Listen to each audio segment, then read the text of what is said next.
धर्म की आड़ में जो कुछ भी धंधे चल रहे हैं, उन धंधों की वजह से भक्त बहुत परेशान हैं। धर्म के अंदर ऐसी कोई लूटपाट नहीं है और हर जगह व्यवस्था A1 है। धर्म नो दूसरा धर्म ये आपको बोलना ही नहीं चाहिए, सब समान है। कोई जरूरत नहीं है आपको चार धाम जाने की, पहाड़ों पे चढ़ने की। गिर रहे हैं, पड़ रहे हैं, हाथ पांव टूट रहे हैं, लूट मार हो रही है, सबसे बचो। ले जा रहा है तो हम जाने के लिए तैयार है। कहाँ ले जा रहे हो? चलो देखो कैसा उठ गया है, देखो। चारधाम यात्रा में निचोड़ ये है कि हमारी श्रद्धा, उनका बिजनेस। नमस्कार, मैं हूं गिरिराज शर्मा। वक्त हो रहा है सुबह के 8 बजे। गार्डन घूमने आए थे, तभी पीछे फ्रेम में जो आपको अंकल दिख रहे हैं उनको एक चर्चा करते हुए सुना, और चर्चा थी धार्मिक विषय पर। पीछे जो हमारे अंकल जी बैठे हुए हैं वो अभी 4 धाम की यात्रा करके आए हैं, अपना अनुभव शेयर कर रहे थे। बगल से हमारे जैन अंकल जी बैठे हुए हैं, उन्होंने भी अपना अनुभव शेयर कर दिया, तो हमें लगा कि इस पर डिबेट ही कर ली जाए। तो इनसे हम जरा इनका अनुभव जान लेते हैं कैसा कुछ है। मैं कैमरे को हूँ जी। अंकल जी बताएं, 4 धाम यात्रा पर कब गए थे आप? सभी को जयराम जी की। देखो, धर्म तो अपना है, आपको अपनाना चाहिए, उसका आदर करना चाहिए, लेकिन धर्म की आड़ में जो कुछ भी धंधे चल रहे हैं, उन धंधों की वजह से भक्त बहुत परेशान होते हैं। किस तरह के धंधे? धंधे इस तरह की है कि ब्लैकमेलिंग चल रही है। हम जैसे अब 4 धाम यात्रा में बद्रीनाथ, केदारनाथ, गंगोत्री, जमुनोत्री हम गए, तो जहाँ भी गए वहाँ पर मजदूरी, जो मजदूर मिलते हैं, उन मजदूरों की इतनी लूट मार है कि वो जो समझो आपकी जेब में से पैसा नहीं निकालते हैं, बाकी मुंह मांगा दाम वो आपसे वसूल कर लेंगे। लेकिन चूंकि आस्था के लिए गए, इतनी दूर खर्च करके गए हैं, तो वो भी खर्च वहन करने का हम तैयार हो गए थे और जाकर के हमने दर्शन किए। स्थिति ये हुई है, महंगाई, पालकी, सब कुछ, क्यों पहाड़ों पे दुकानें लगी है, 10 रुपए की चीज 50 रुपए में, 10 रुपए की कोल्ड ड्रिंक भी 50 रुपए में, पानी की बोतल जो 20 रुपए की है वो ऊपर 80 रुपए, 100 रुपए में। ये जाने से पहले आपको पता था ऐसा वहाँ पे है? ये हमको बाद में पता चला। हालांकि ये तो मालूम था कि महंगाई है, लेकिन ये नहीं पता था कि महंगाई इतनी ज्यादा होगी। तो वो प्रशासन की तरफ से ऐसा कोई इंतजाम? प्रशासन की तरफ से कोई व्यवस्था नहीं है। उत्तराखंड में हमने ये देखा है, कोई पब्लिक ट्रांसपोर्ट नहीं है, आदमी पैदल जा रहा है। घोड़े 3300 रुपए के। हाँ।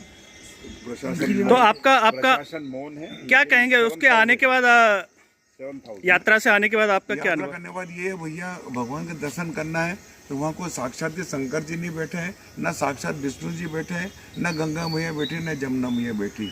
हम घर में फोटो देख कर दर्शन कर लो, आपका लाखों की बचत भी होगी और भीड़ भड़क कर इससे आप बचत होगी।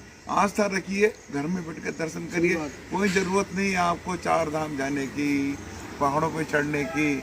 गिर रहे हैं, पड़ रहे हैं, हाथ पांव टूट रहे हैं, लूट मार हो रही है, सबसे बचत हो आपकी बात को सुनकर हो सकता है कई लोग की भावनाओं को ठेस पहुंचे कि नहीं अंकल जी तो परेशान हो गए इसलिए कर। उत्तराखंड सरकार की मैं इसलिए आलोचना करूंगा, वहाँ कोई व्यवस्था नहीं प्रशासन की। प्रशासन जीरो। कुंड में नहाने की व्यवस्था है, लोग नहा रहे धो रहे हैं, महिला नहा रही है, कपड़े बदलने का कोई स्थान नहीं। मन पब्लिक के बीच में बेचारी कपड़े बदलने को मजबूर हो रही है। अरे प्रशासन को व्यवस्था करनी चाहिए। वहाँ पर कोई लाइन नहीं है, एक ऊपर एक घुस रहे हैं, चढ़ रहे हैं, धक्का मुक्की हो रही है, दर्शन हो रहे हैं नहीं हो रहे, कुछ कहने कोई व्यवस्था नहीं है। कुल मिलाकर जन्मोत्सव में देखकर कोई मतलब नेताजी का भी लोग, नेताजी भी गए थे। जी अंकल जी, नेताजी आप कुछ कह रहे थे जी, आप बताएं। आपने अंकल की बात सुनी? यही बोला कि जैन धर्म के अंदर ऐसी कोई लूटपाट नहीं है और हर जगह व्यवस्था A1 है।